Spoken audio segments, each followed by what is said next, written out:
fue un enfrentamiento iniciado al finalizar la Segunda Guerra Mundial en 1945. El fin de la guerra supuso el fin de la hegemonía de Europa.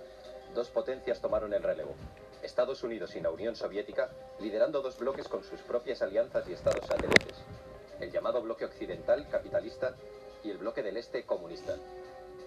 ¿Por qué se llamó Guerra Fría? Porque ninguno de los dos bloques tomó nunca acciones directas contra el otro. No fue una guerra al uso, aunque sí hubo conflictos derivados y guerras subsidiarias.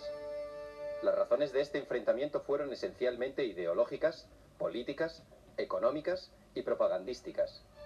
La Unión Soviética financió y respaldó revoluciones y gobiernos socialistas, mientras que Estados Unidos también dio abierto apoyo y propagó desestabilizaciones y golpes de Estado en Latinoamérica. Los antecedentes de la Guerra Fría los encontramos antes de 1945, concretamente en 1917, tras el triunfo de la Revolución Rusa, de la que Rusia emergió como el primer país socialista. Este fue uno de los primeros eventos que provocó erosiones considerables en las relaciones ruso-estadounidenses. Los soviéticos defendieron que el capitalismo debía ser derribado por la fuerza para ser reemplazado por un sistema comunista. Los capitalistas americanos, tras el estallido de la revolución, ayudaron al ejército blanco durante la Guerra Civil Rusa. Finalmente, las tropas del ejército rojo lideradas por Trotsky se hicieron con la victoria. Pero avancemos de nuevo a 1945, tras el fin de la Segunda Guerra Mundial. Conviene recordar que la Unión Soviética y Estados Unidos habían sido aliados para frenar los planes de Hitler. Antes de que acabase la guerra, se reunieron en Yalta. Joseph Stalin, Winston Churchill y Franklin Delano Roosevelt como jefes de gobierno de la URSS, del Reino Unido y de Estados Unidos respectivamente. La conferencia de Yalta tuvo su continuación con la conferencia de Potsdam, ya con Alemania totalmente rendida y Hitler muerto. Estas conferencias supusieron la división de Alemania en 4 zonas, una parte para cada país y otra para Francia.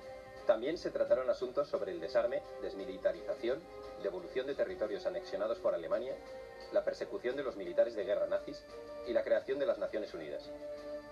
Los soviéticos, tras la guerra, habían ocupado de facto las zonas de la Europa del Este que habían defendido y liberado. Para frenar esta expansión soviética, Estados Unidos ayudó con el Plan Marshall a salir de sus ruinas a Europa Occidental y a la zona occidental de Alemania. Con el Plan Marshall, los estadounidenses dieron enormes ayudas económicas a Europa. El plan estuvo operativo durante 4 años desde 1948. Los objetivos de Estados Unidos eran reconstruir aquellas zonas destruidas por la guerra, eliminar barreras al comercio, modernizar la industria europea y hacer próspero de nuevo al continente.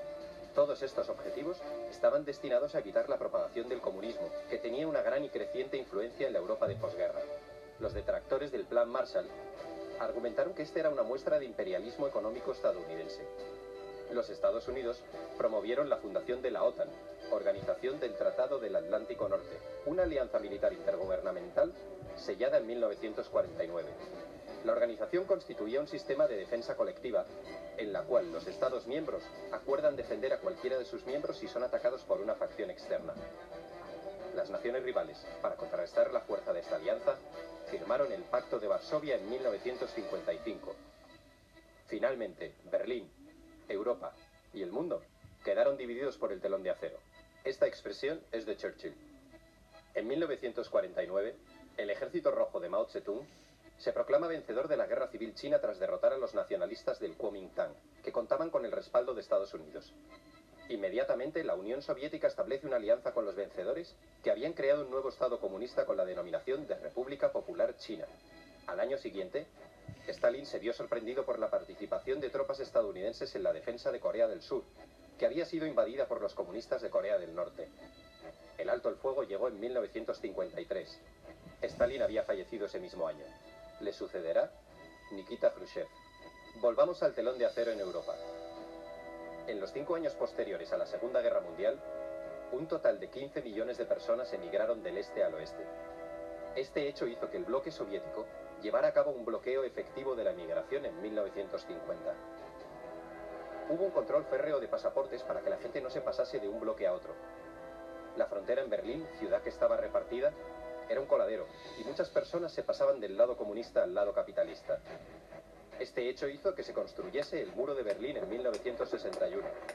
Conviene recordar que Alemania estaba dividida tras la guerra en 2 Alemanias: la República Federal Alemana con capital en Bonn y la República Democrática Alemana con capital en Berlín.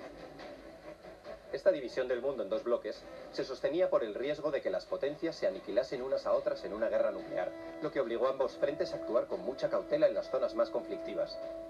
Solo en una ocasión estuvo a punto de estallar el conflicto, tras el derrocamiento del militar Batista en Cuba por parte de Fidel Castro.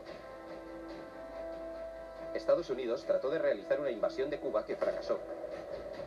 En 1962 ocurrió la llamada crisis de los misiles, cuando el presidente Kennedy castigó con un bloqueo a Cuba por el asunto de los barcos soviéticos cargados con misiles y dirigidos contra Estados Unidos. En el último momento, Khrushchev, jefe del partido y del gobierno soviético, cedió y los barcos cambiaron de rumbo. Estados Unidos también había entrado en la guerra del Vietnam, que a la postre acabó siendo otro duro revés en la historia norteamericana, una experiencia de fracaso, desgaste y frustración.